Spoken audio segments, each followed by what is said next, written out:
The diary that revealed a wife's betrayal, and the ending she never imagined.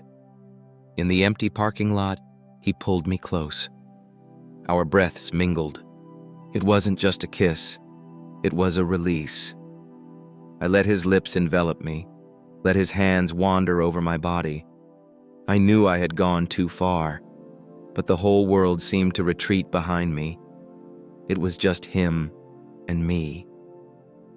The woman I had loved for more than 30 years wrote in her diary that she had just trembled in the arms of another man.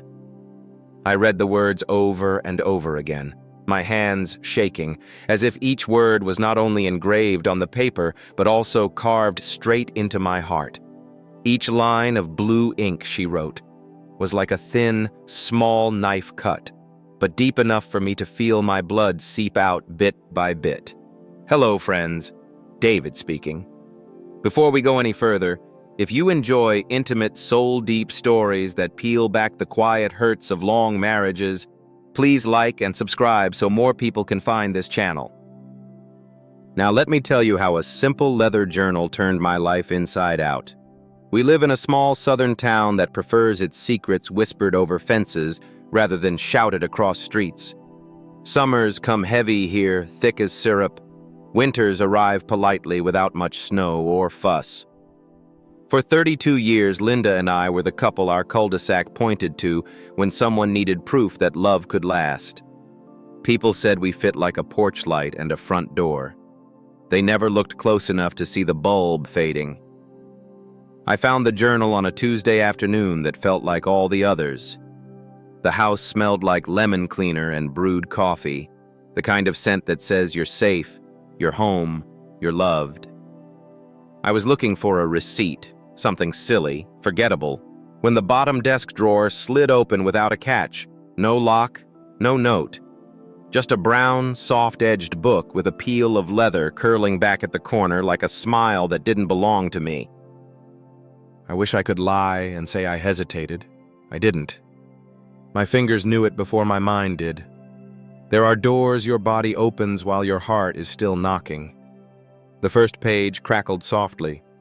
The ink was new and blue, like a bruise that had just risen to the skin. Today, he touched my hand when he passed me the coffee. Just a brush, accidental maybe. But something inside me shivered awake. I didn't know I could still feel that way. I read the lines again, as if the meaning might change if I let my eyes soften around the edges. It didn't. The words pricked in cleanly, almost politely. Linda writes like she cooks, steady, measured, a pinch of grace in every sentence. The calmness made it hurt more. Linda, my Linda.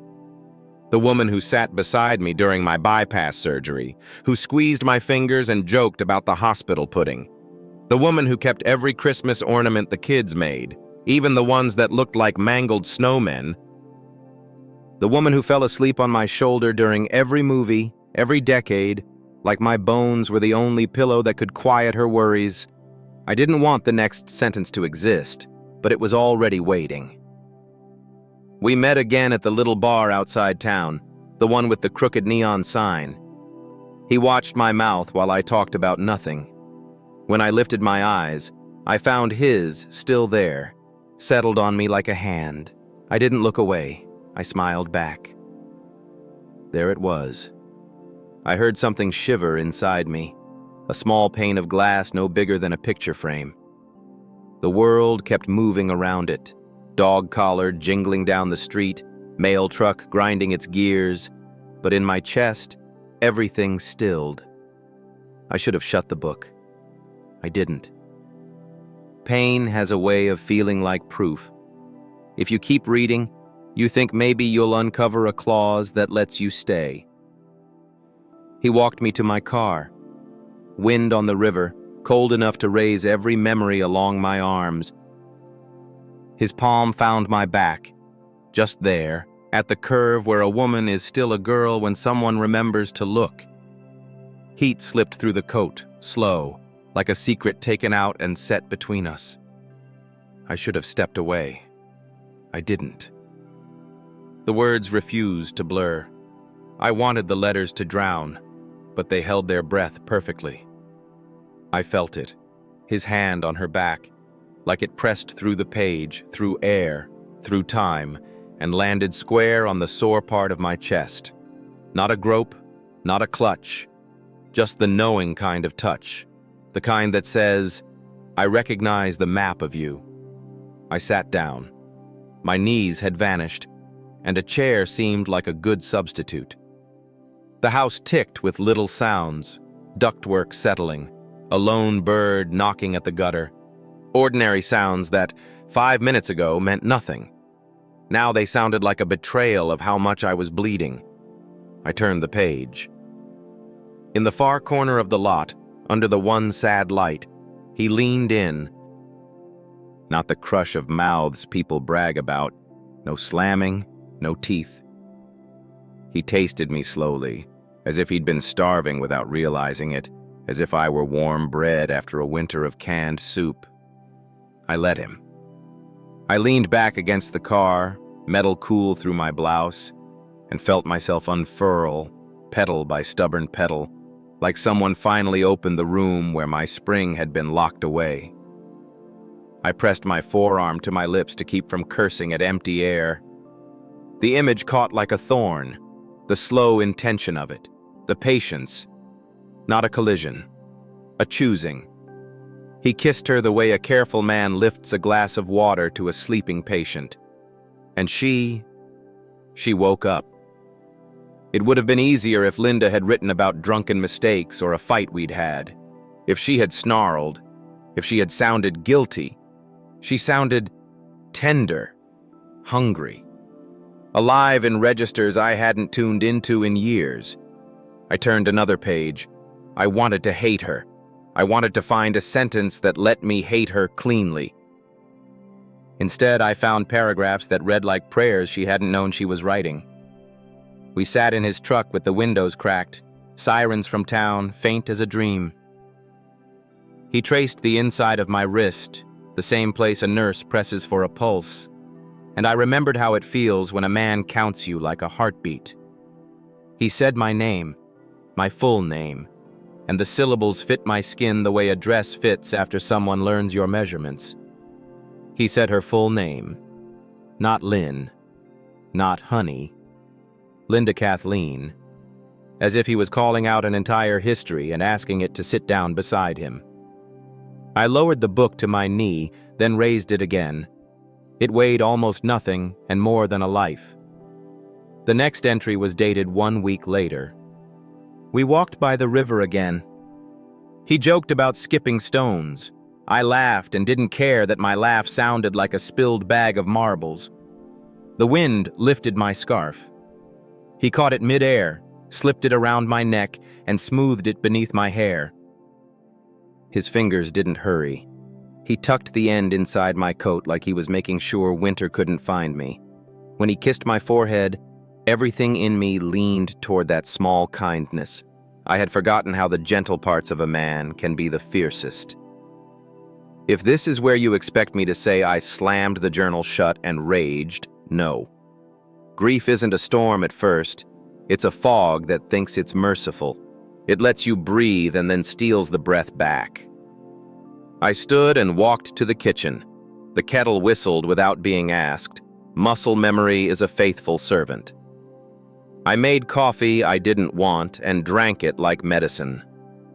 When I came back, the journal had stayed obediently on the arm of the chair, as if it too knew where it belonged now, at the center of everything I had failed to hold. I turned another page. He asked what music I loved when I was 25. I told him about a song David hated, a silly pop thing I danced to while folding laundry. He didn't laugh. He found the song, rolled down the truck windows, and let the night air and the chorus spill together. I danced, just a little, just my shoulders and the part of me that remembered being bright. He watched me like he was memorizing a map he might need to find me by later. That paragraph did it. A thin, precise knife under the ribs. Not because of the song, not because she remembered her brightness, but because of the sentence with my name in it. She placed me in the story and then placed me on the outside of it. He had asked her about the life I shared with her, and he was the one who honored it. I put the book down and pressed my palms to my eyes until constellations burst behind my lids. I would have given anything to be the man who rolled down the windows and let her old song revive the girl inside the wife. Carelessness is expensive. I had paid in installments so small, I didn't notice until the debt collector arrived with a kind smile and gentle hands that weren't mine. The next entry was shorter. We didn't do much tonight. We didn't have to. He brushed the back of his fingers along my cheekbone the way someone might test for fever, and I felt the heat rise beneath the skin.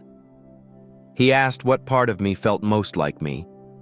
I said the spot under my left collarbone, where the heartbeat sounds loudest when I'm anxious. He pressed his ear there, just long enough, and said, "There you are." I held the page by its corners, terrified I might otherwise crumple it in a fist I didn't recognize. There is a cruelty to tenderness when it belongs to the wrong story. It makes a mockery of every soft thing you ever tried to be. I don't know how long I sat. The light shifted along the floor like a child dragging a blanket, slow and resigned. My coffee grew cold and hostile. Outside, Mr. Hennessy ran his leaf blower even though there were barely any leaves. Sound fills as many silences as it can find. I began to notice what wasn't in the journal. Linda didn't mention a name. She used no initials, no careful nicknames. She never described his face, only what his presence did to the air around her. She wrote like someone protecting a secret, and also like someone begging to be caught. I couldn't decide which hurt more. If you're still with me, thank you. Stories like this are heavy to carry alone. If you have a thought or a question, leave a comment so we can walk this road together. And if you haven't yet, hit subscribe. There's more I need to tell you, and I don't want you to miss the turnings. I read the last entry on that first day with the kind of care you reserve for fragile antiques and failing hearts. He didn't rush. That's what I can't explain. He moved like the night had promised him more hours. When he took my hand and laid it against his chest, I understood that touch can be a language you forgot to speak. We didn't cross lines I can't live with, but I let myself be gathered. I let myself be seen, completely, like the first time a doctor holds up an X-ray and points to the exact place your ache lives, and you think, so it has a shape. We didn't cross lines I can't live with. I read that sentence until it became two rooms, one where I could breathe and one where the air was poisoned. She was telling herself a story about mercy. She was giving herself a way back. I was the house she planned to return to, warm lights on, dinner reheating, forgiveness preheated to 350. I closed the journal, finally. It sat there, heart heavy, knowing it would be opened again. The room had become unfamiliar, as if someone had broken in and rearranged the furniture. The photos on the mantel looked staged. Our children's smiles felt like messages from a universe where I still knew which way was north. I set the journal down as gently as I could and went to the sink. I washed the coffee mug the way I always have. Rinse, circle the sponge, rinse again, set it on the towel to drip dry. Routine gathered me like a grandmother's shawl. When I turned off the water, I heard the front door. Linda's keys, her soft hello. I looked at the journal. It looked back. When she stepped into the kitchen, her hair was just a little out of place. Wind-tossed, that's all. She kissed my cheek, the old choreography. It landed. So did the ache. "You okay?" she asked. "Headache," I said. "I'll lie down for a bit." "Want tea?" "Maybe later." My voice sounded like someone had put it on and was trying to break it in. She hovered a second, wife worried. There was a warmth in that hovering. That almost killed me. How the ordinary tenderness had survived even as a new one bloomed elsewhere. She went down the hall, humming. It was not the pop song from her journal. It was a hymn. I lay on the bed and watched the ceiling fan carve circles into the afternoon. My heart refused to choose between breaking and planning. It did both. That evening, while Linda showered, I returned to the desk and slid the journal back into the drawer. An honest man might have put it in his hands when she came out, set it on the table between them, and said, "Tell me the whole of it before the night ends." I was not that man. I was the man who understood that certain truths are like rivers. If you try to dam them too fast, everything floods. Sometimes you have to learn where the banks are first. So I did what men who are breaking and planning do. I went for a drive. The night was a soft bruise. The road out of town unspooled, ribbon dark, and the radio, because it had a sense of humor, found us a song from the year we met. I cracked the window. The air smelled like rain, thinking about surrendering. I pictured her scarf, his fingers tucking it, and I let the anger come, not red and roaring, but clean and surgical. I let it place a hand on my shoulder and say, "You are not crazy, David. You are not old news. You are simply awake." I drove past the bar with the crooked neon sign. It stuttered, then steadied. Two figures laughed at the door, young, oblivious, preparing to write the kind of mistakes they'll frame as adventures later. On the way home, I decided three things. First, I would not confront Linda until I knew who he was, until the shadow had a name. Second, I would not be cruel out loud. I would learn the weather of this storm and choose my shelter. Third, and most dangerous, I would find the other half of this triangle, the wife of the man who had learned my Linda's pulse by ear. Because if there's one thing an old marriage teaches you, it's this. The only people who can really hear your grief are the ones tuned to the same station. Somewhere not far from our town, another kitchen was cooling. Another spouse was washing a cup and imagining a stranger's hand tucking a scarf and calling it kindness. Somewhere, someone knew the same ache had a shape. And if I could find her, we might learn to draw the map together. The first time Linda and I met, she was 21, sitting on the hood of a rust-red Chevy at the county fair. She had a snow cone in one hand and the kind of laugh that made you want to trip just so she'd notice you. I was 23 and stupid enough to believe forever came easily. I courted her with diner fries and second-hand books.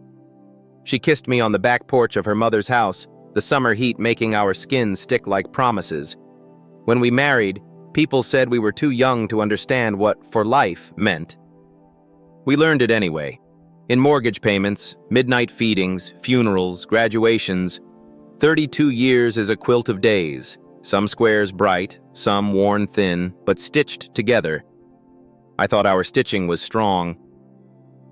But time is clever. It doesn't tear things loudly. It frays the edges until one day you notice the threads piling at your feet. That night, after she fell asleep, I went back to the journal. I told myself I only wanted to confirm what I'd read. Lies are comfortable until you notice the pillow beneath them is damp. The next entry was dated 2 weeks after the first. We drove out to the orchard, though it was past season. Trees stood bare, branches like question marks. He brushed away a strand of hair from my eyes and said I looked like I belonged in autumn, that I carried the same quiet fire. I laughed, but something inside me believed him. We sat on the tailgate. He kissed me again, slow. When his thumb rested against my jaw, I felt my body lean forward as if it had been waiting decades for that tilt. His warmth seeped through my coat. I wanted to stay there until the stars remembered our names. I lowered the page. The orchard. We had taken our kids there every October, snapped photos of sticky faces with caramel apples. That place belonged to us, or so I thought. Now even the trees felt complicit. I read on.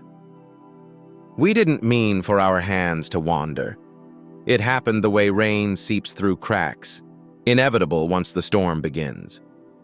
His palm slid over my knee, up to the place where fabric ends and skin asks questions. My breath caught, not from fear but recognition. His hand paused, asking without words. I answered by not moving away. My whole body was an open door. I gripped the leather cover. Every nerve in me recoiled, yet I couldn't stop imagining it. The way she wrote about breath-catching, pauses, permission unspoken, tender, devastating. Marriage is supposed to be the one story where the pauses belong to you. Memory ambushed me. A Christmas Eve years ago, Linda stringing lights while I fumbled with the ladder. She wore a red sweater dotted with glitter like frost. I reached to steady her, my palm against the small of her back. She leaned into it, eyes soft, lips whispering, "Don't let go." How had we traveled from that night to these pages, where another man's hand rested in the exact same place? Another entry. At the motel off Route 9, the one no one from town bothers with, we sat in the parked truck for half an hour, too afraid of what the next step meant. He traced circles on my wrist, patient, like mapping constellations. When his lips brushed my shoulder through the fabric, I melted into the seat. We finally went inside, not for long, just enough to lose track of time, of vows, of everything except the feel of his breath on my neck and the safety of his chest. We didn't fall over the cliff, not all the way, but I let myself dangle at the edge, and I didn't ask him to pull me back. The motel, God help me.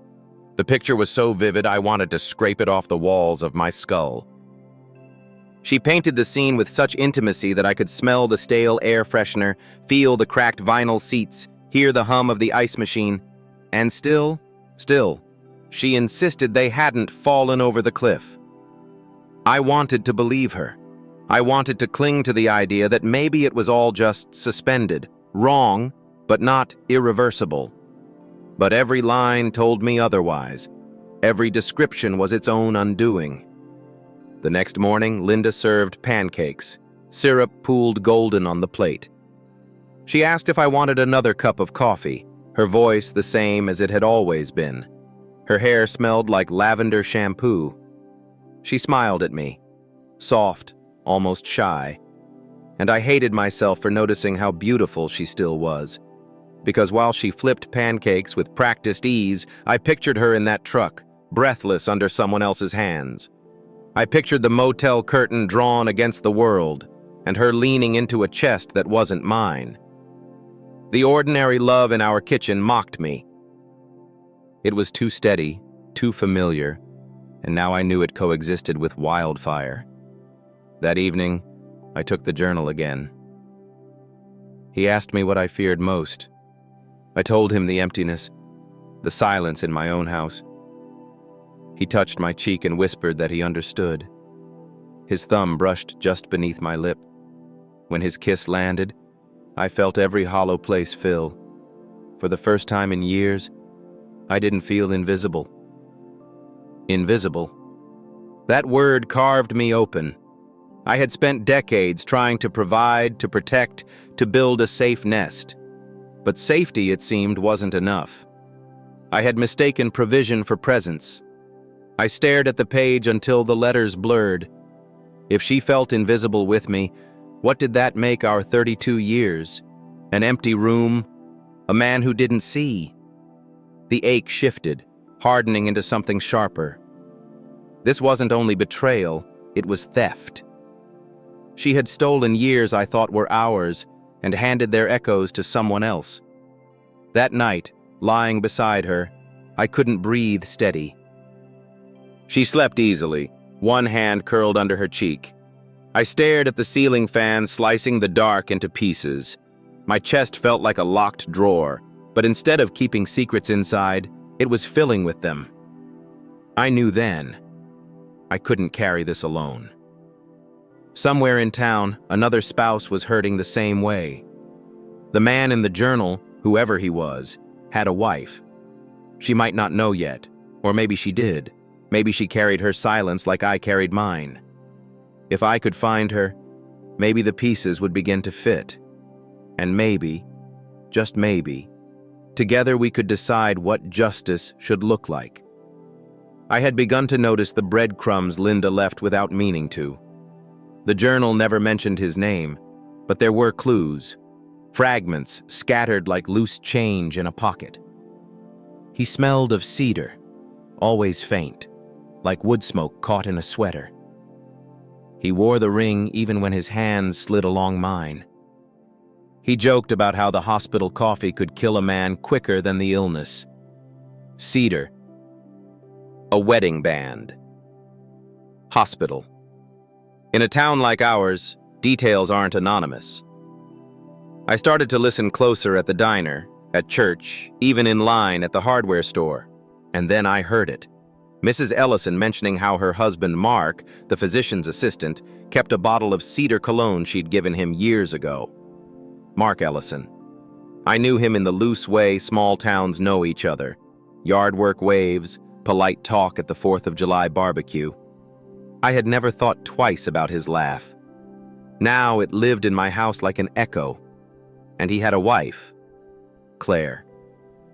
I began watching. Not stalking. At least that's what I told myself. I timed my errands near their routines. The grocery store, the bank, the post office. Claire Ellison carried herself with the practiced grace of a woman who thought the world wasn't watching. Slim shoulders, eyes that looked tired even when she smiled. One afternoon at the pharmacy, we reached for the same bottle of aspirin. Our hands brushed. I muttered an apology. She gave a small, polite laugh, and for a flicker of a moment I saw it. The same shadow I carried. The shadow of someone who knows love has left the room but doesn't dare say it aloud. That night, I read more of the journal. We drove out past the fields where no one bothers to look. He leaned against the hood of his truck and pulled me to him. His hands skimmed my waist, fingers tracing the edges of me like a map he'd been aching to learn. I should have resisted. Instead, I arched toward him, let my cheek rest against his chest. His heartbeat was steady, certain, like he'd already claimed this moment. When he kissed me, it was deeper, slower, like time itself had loosened its grip. I had to close the book. The way she described him, the care, the patience, cut deeper than any betrayal of flesh. She wasn't only giving him her body, she was giving him the reverence she no longer gave me. I pressed my forehead against the cool glass of the window and whispered, "God help me." Because now the ache was no longer grief alone. It was shaping itself into resolve. The next week, fate, or maybe cruelty, handed me an opening. Claire stood alone outside the library, fumbling with a tote bag full of books. A stack slipped and tumbled onto the sidewalk. I bent down to help. "Let me," I said. She startled, then smiled faintly when she recognized me. "David, right? Linda's husband." The words struck like a hidden blade, Linda's husband, as if that title still fit me cleanly. "Yes," I managed. I handed her the fallen books. The top one was a novel about forgiveness. I nearly laughed at the irony. We chatted idly about nothing. The weather, the unreliable heating in the library. But beneath her words, I sensed it. A tension, an unsaid weight pressing against her chest, the same way it pressed against mine. Days later, I saw her again at the grocery store. This time, she lingered in the aisle longer than necessary.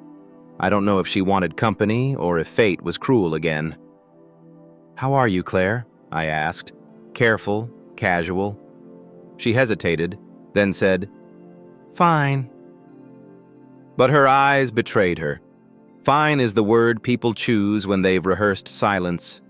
I almost told her then, almost confessed that I knew. But you don't rip bandages in the middle of an aisle stocked with cereal boxes and canned beans. Instead, I said, "If you ever need to talk, I'm around." Her gaze lingered. Something flickered. Recognition. That evening, the journal called me again. We lay in the truck bed, staring at the sky. His hand found mine, lacing fingers without rush, without demand. My head rested on his shoulder. He whispered something about constellations, how stars burn themselves out long before we see their light. I thought about my marriage, about how maybe we'd been nothing but dead stars still glowing. Then he kissed me, soft, reverent. I let myself believe I was alive again. Dead stars. I slammed the book shut. She compared us to dead stars. Our 32 years, gone but still glowing out of habit. I poured a glass of whiskey, swallowed fire, and made a vow I didn't speak aloud. If Linda thought her affair was a rebirth, then I would remind her how easily fire consumes. But first, I needed Claire. Not just as an ally, but as someone who could understand this ache, because revenge without witness feels hollow. The next Sunday at church, I sat near the Ellisons. Linda sang hymns in her steady alto, eyes fixed on the choir book. Mark stood beside her, ring glinting, voice deep and sure. And Claire, she stood small, shoulders bowed, singing softly. I didn't hear the hymn. I only heard the thud of realization. We were 4 actors in a play none of us admitted we'd rehearsed. 2 of us knew our lines. 2 of us pretended not to. When service ended, I waited near the steps. Claire walked out alone while Mark stayed back, laughing with someone from the congregation. "Coffee?" I asked, my voice quiet, almost pleading. She studied me, suspicion in her eyes, but also something else.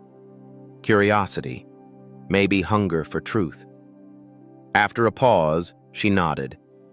And that was the moment the axis of our lives began to tilt. The first time Claire and I sat across from each other in the corner booth of Miller's Diner, I thought we would speak in fragments, half-truths, vague gestures. Instead, silence stretched between us like a rope, taut and expectant. Finally, she said it. "It's Mark, isn't it?" Her voice didn't tremble. Mine almost did. "It's Linda." And there it was, the truth, laid bare on chipped formica between 2 cups of bitter coffee. She didn't cry. Neither did I. We just breathed, shallow, as though someone had punched the air from our lungs weeks ago, and only now had we found someone to breathe with again. We began meeting often after that. Not secret rendezvous the way they had. No dim motel rooms or riverside walks. Ours were cautious. A grocery parking lot, a corner table at the library cafe, the park bench where old men played chess. But in those places, we built a different kind of intimacy. We traded stories like weapons. I told her about Linda's scarf, the way Mark tucked it like winter couldn't touch her. Claire told me about Mark's late nights, his sudden absences disguised as errands. Each revelation was another brick in the fortress we built together, not of love, not yet, but of shared ache. One evening in her kitchen, she poured us wine. The house smelled of rosemary and something baking. It felt lived in, not staged. I watched her hands tremble slightly as she set the glass in front of me. "Do you ever wonder if we're the fools?" she asked. "How so?" "For staying, for waiting, for pretending we didn't see until it was written all over their faces." I swallowed hard. "We're not fools. We're witnesses." Her eyes lifted to mine. Something passed between us. Recognition, maybe relief. For the first time in months, I felt seen. Later that night, I returned to the journal. He told me he dreamed of us running away, Just us, no more secrets. I laughed, said I was too old for such foolishness, but inside the thought lit a spark I couldn't extinguish. When his arms wrapped around me, I let myself imagine it. A new life, free of everything. His breath on my collarbone, his lips tracing the outline of a future we might never have. And still, I wanted it. I slammed the journal shut, running away, leaving me behind. That was the night resolve crystallized into plan. Claire and I didn't speak of revenge at first. We circled it like wary animals, each waiting for the other to confess. But eventually, it came. "I want them to pay," she whispered one night in her living room, the lamp casting long shadows. "Me too," I said. We leaned closer, not out of passion, but out of gravity. Two wounded planets orbiting the same wound. "How?" she asked. "By letting them believe they've won," I said, "until the ground disappears beneath them."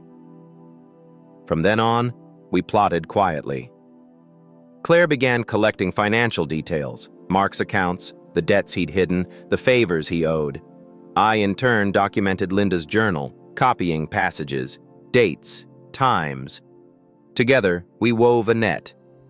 But in the midst of strategy, something softer grew. One evening, as we spread papers across her dining table, our fingers brushed. We didn't pull away. The contact was small, but it lingered like warmth in winter. She looked up, eyes glassy. "Do you ever think, maybe this is what was meant to happen?" I should have denied it. Instead, I whispered, "Maybe." Our closeness deepened in the quietest ways. She laughed at my dry humor. I noticed how her shoulders relaxed when I entered the room. We sat side by side, knees nearly touching, talking until midnight about everything but them. And slowly, the revenge we plotted became laced with something else: hope. One night, when rain drummed against the windows, I stayed longer than usual. Claire poured me tea, though I barely touched it. We sat in silence until she finally asked, "Do you still love her?" I thought of the journal, of Linda's words about dead stars. I shook my head. "I don't know who she is anymore." Her hand reached across the table, resting lightly over mine. No grasp, no claim, just presence. For the first time in months, my chest loosened. I felt air rush in, unblocked.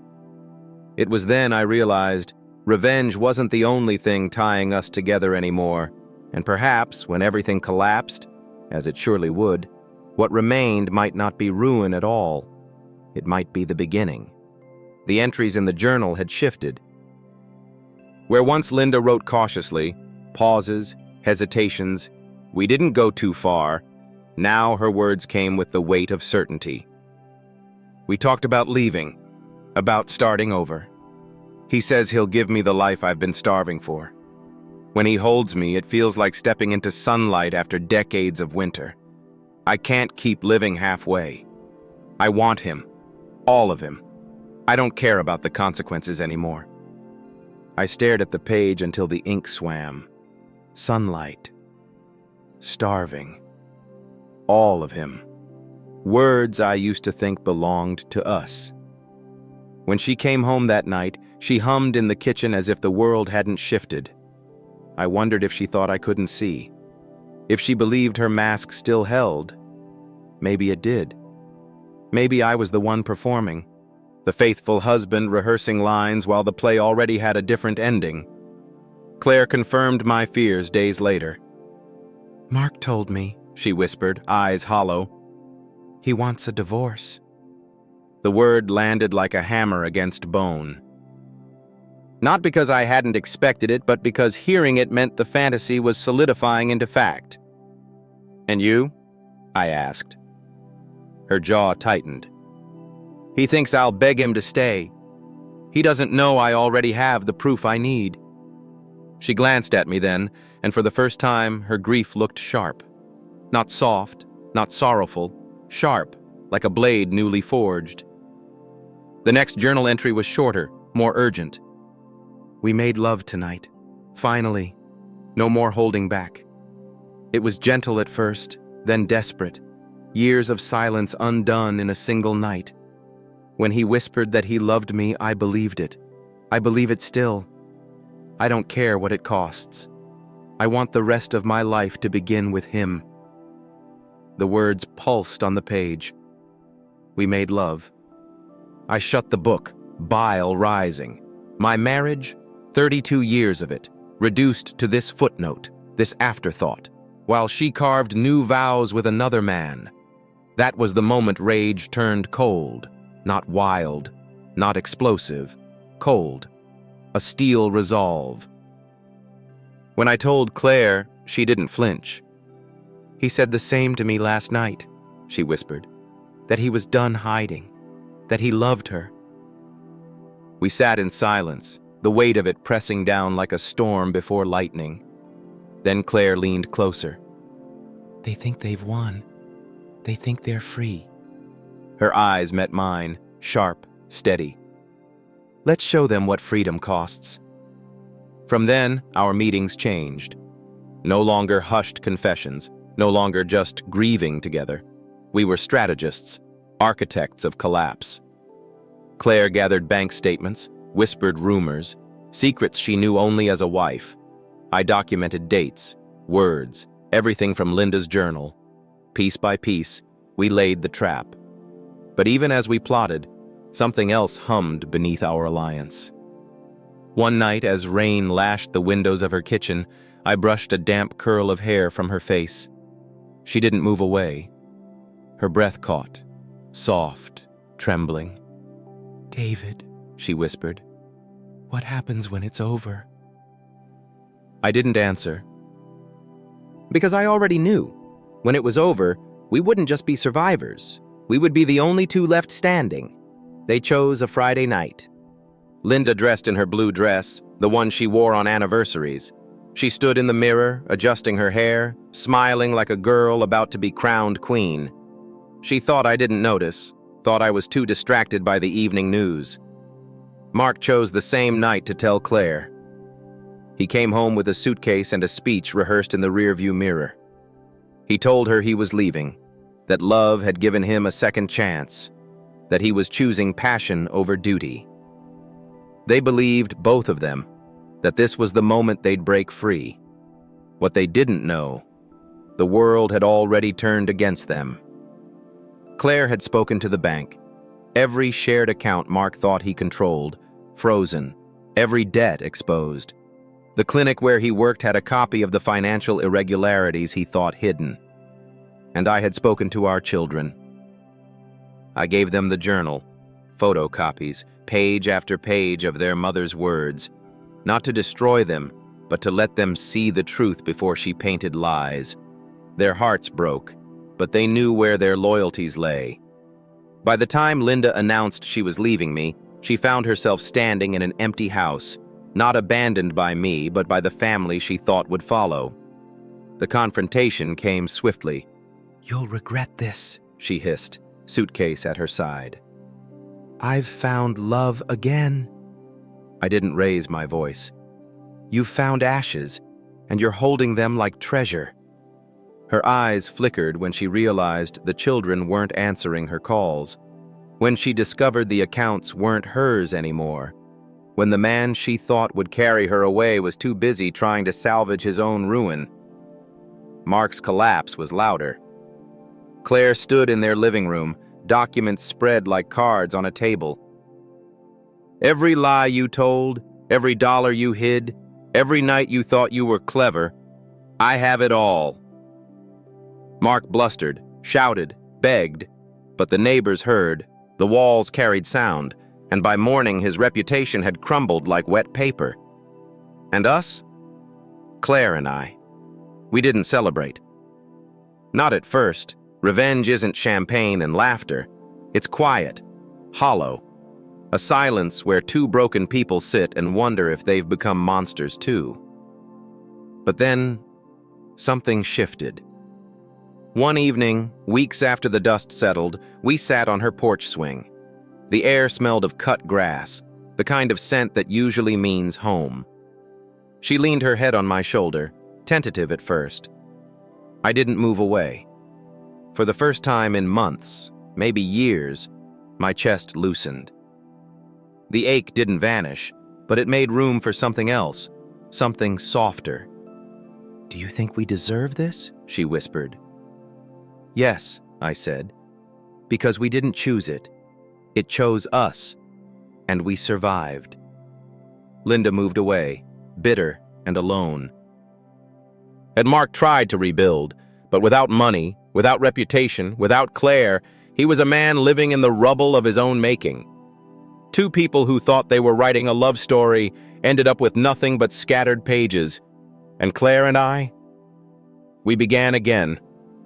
Slowly, carefully, not with the reckless hunger of stolen kisses, but with the quiet tenderness of people who know exactly what loss feels like. Sometimes, in the evenings, she reaches for my hand. Her fingers lace with mine, steady, sure. It isn't passion that saves you, it's presence. To those listening, betrayal doesn't end in fire for everyone. Sometimes it ends in silence, in ruin. But sometimes, if you're lucky, it ends with two survivors finding each other in the wreckage. And maybe that's not revenge at all. Maybe that's justice. It's been 5 years. The seasons keep their rhythm here. Summers heavy with cicadas, winters polite as ever.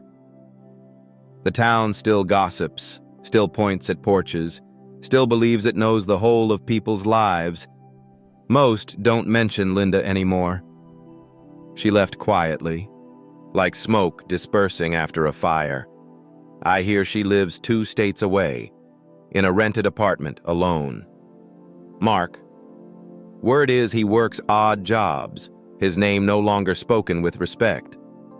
2 people who once thought they were invincible, now barely shadows in a town that moved on. Sometimes I wonder if they think of us, if they regret, if they even know what they lost. Then I remember. It doesn't matter. Their story ended the moment they betrayed it. Claire sits beside me now on the same porch swing where our hands first learned each other. Her hair has more silver, mine too. We read the newspaper together in the mornings, share coffee that no longer tastes bitter. Our love is not young, it doesn't burn wild. It glows, like embers in a fireplace, steady enough to warm a whole room. Sometimes she laughs at one of my dry jokes, her head tilting back, and I think about the first time I saw her in the pharmacy aisle, her smile weary, her hands full of books. Neither of us knew then that we were about to rewrite our lives. Every so often I still dream of the journal, of pages stained in blue ink, words that cut. In the dream I hold it, but when I open it, the pages are blank. I wake with Claire beside me, her hand resting over mine. The ache fades. The blank pages mean something new now. Space. Space to write what comes next. Love after betrayal isn't the same. It doesn't erase the scars. But maybe scars aren't meant to be erased. Maybe they are proof we survived. When I look at Claire, I don't see what we lost. I see what we built in the ruins. And that, I've learned, is the sweetest kind of justice. Thank you for staying with me until the very end of this story. If it touched your heart, please like this video and subscribe so you don't miss the next one. And I'd love to hear your thoughts in the comments. Do you believe love after betrayal can still be real? Or is every scar a reminder to never trust again? Share your feelings. I'll be reading.